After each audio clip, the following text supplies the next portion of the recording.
Today we're going to be learning how to splint bone fractures and the different types of bone fractures. The first fracture type is a closed, aka simple fracture.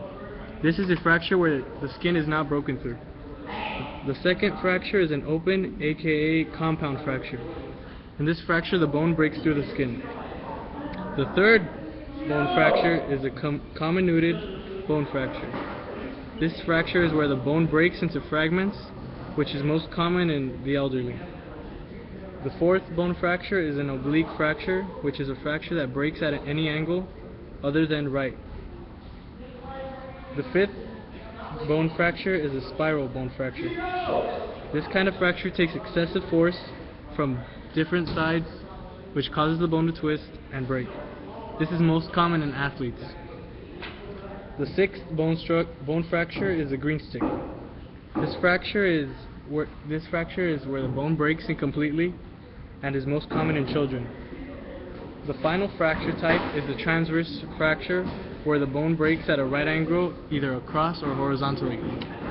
Now we're going to learn how to properly splint a bone fracture.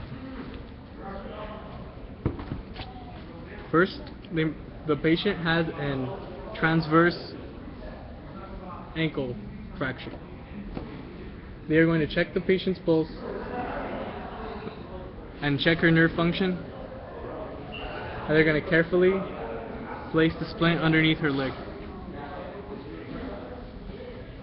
Once they've done this, they're going to tighten the splint on her leg just the right amount where she doesn't not get hurt.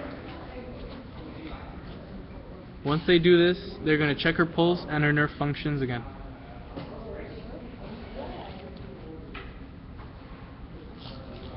Okay. Now, the next splinting bone fracture we're going to demonstrate is a radius arm fracture. This bone is closed and is a transverse fracture. So they're going to place the splint underneath her arm, and they're going to check her pulse and her nerve function. Now they're going to wrap the splint.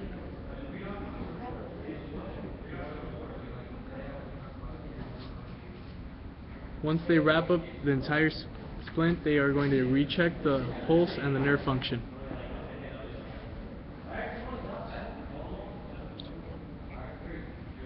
Now for the final and third splinting procedure, we are going to splint up the patient's ankle.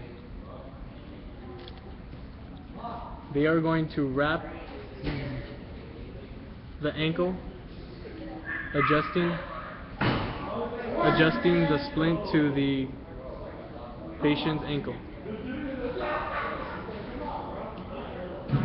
They are going to mold it to her comfortable liking.